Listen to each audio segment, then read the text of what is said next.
Welcome back to That Handicapping Show. I'm Claire Novak, joined today by Frank Angst, and we are going to talk about the race that everyone is talking about, the $1.75 million William Hill Haskell Invitational, Grade 1 for the 3-year-olds going 1 1/8 August 2nd, which is a Sunday at Monmouth Park.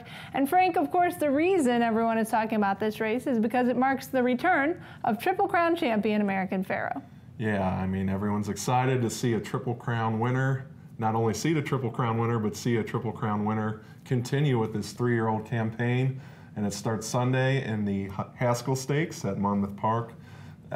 Bumped up the purse yesterday to $1.75 million. That helped get a few extra horses into the mix, so that helps out to have a nice sized field for nationally televised race on Sunday. That's right. A field of 8 was drawn, with American Pharoah getting the 4 post position, which is the same post position he used to win the Rebel Stakes earlier in his career before he went on to sweep the 3 Triple Crown races. So he'll depart post 4 as the 1-5 favorite in a field of 8, and Victor Espinoza in the irons. And of course, Frank, you know, everybody will be betting on him whether or not to think he's going to win or to collect a souvenir ticket. Yeah, I can't see going against this horse. I mean, not only is he the Triple Crown winner, but there's even some things in his favor beyond that, as if he needed any more. Bob Baffert is going for his 5th win in the Haskell in 6 years, 8th overall. So he just absolutely loves this race. And this horse has been training brilliantly. With Baffert horses, I always look at the workout 2 before the race, and that workout was perhaps the best of a series of strong workouts by American Pharoah, so I can't find anything to go against this horse on, and I like him. Let's see a show on Sunday. All right, yeah, and I have the same opinion. I mean, American Pharoah just so impressively consistent throughout his 3-year-old season, winning the Kentucky Derby, winning the Preakness despite the monsoon-like conditions that happened there at Pimlico, and then carrying on in the Belmont, just, you know, that wire-to-wire win, so impressive over all the other 3-year-olds this year. We do have some horses who are going to take another crack at him, a couple who did run in classic races, and my second choice for this race would be the horse who ran 3rd in the Belmont. That's Donegal Racing's Keen Ice. He's a son of Curlin, trained by Dale Romans, and I've been a huge fan of his. He's just a big, long, nice striding, easy-going horse. Looks really good. He's been breezing steadily for Romans, and I'm looking forward to seeing him get a start in here. And then we also have the return of Upstart. He's cross-entered in both the Haskell and the Jim Dandy, but he's expected to run in the Haskell due to that bump in the purse. And he's just super talented, but he comes off a last place finish in the Derby as his last start. Yeah, I look for him to bounce back, though. He's also had some very nice works. He had a bullet out of 109 workers that day at Saratoga. Yeah, 47 and 1. Yeah, very impressive. And I'm going to completely toss the Derby. It's the one time he didn't show up. He had a lot against him that day. I look for this horse to regroup, and he's my exacta choice, which is so important when the favorite's going to be 1-5, or probably even less than that. But Upstart, he was a horse that ran very nicely in Florida. One thing about him, until the Derby, he's been consistent. He's a very tough-minded horse, and I kind of like the rail here. I think some of the speed horses will go out, and he'll probably track in like 3rd or 4th, save ground.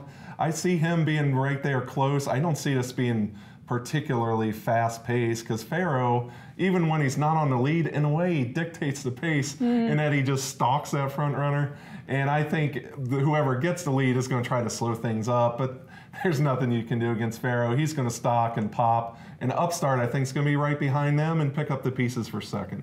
All right, now trainer Todd Pletcher does have 3 starters entered in this race. We knew about Grade 1 winner Competitive Edge, who won the Hopeful at Saratoga last year, went to the sidelines with a hairline fracture of his left front 4, and came back to win 2 in a row, including the Grade 3 Pat Day Mile at Churchill. But then last time out, did not run so well, ended up finishing last of 6 in the Woody Stevens June 6th at Belmont Park. He is entered here, and again, the same situation with the cross entry in the Jim Dandy, but expected to run in this race.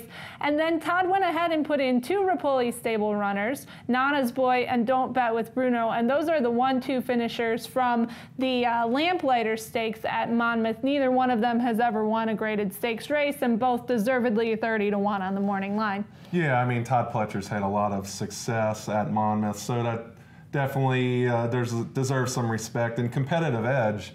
Really, to me, the Pat Day is he won a grade 1 last year, but the Pat Day was spectacular. So you can forgive the Woody Stevens at some point. I can see people playing that horse. A little bit too much of a question mark for me going 2 turns for the first time, but certainly a talented horse in the hands of Todd Pletcher. I wouldn't talk anyone out of that horse for second. All right, now American Pharoah will train tomorrow morning and Saturday morning out at Monmouth. So for those of you fans who are located close to Monmouth Park, you can head out in the morning around 7:30, between 7:30 and 7:50 to watch him get over the track there. Frank, you are headed up to the shore. Heading tomorrow. And so you will be there on site to give us some coverage, tweeting, videos, articles. Should be an exciting weekend. Monmouth has really stepped up. There's a lot of things going on. Really a great weekend for fans. We need more of them.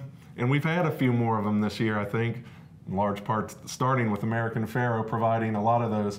But the tracks have really played to the snowball effect and really gotten on board with this horse. And it's exciting times for horse racing. Now, in case you want to know more about how to make some money off of the Haskell, you can always check out our friends at America's Best Racing. They will have an article up over on their gambling pages about how to bet American Pharoah in the Haskell and still make some coin. So check that out. And Frank. And we talked about the exacta horses here. Yeah. We don't have all the entries yet for the horizontal bets. Sure. So what I would do is really see if you like long shots to win in the races around American Pharoah, or if you like a long shot to get second, or if you're just really confident of who's going to get second.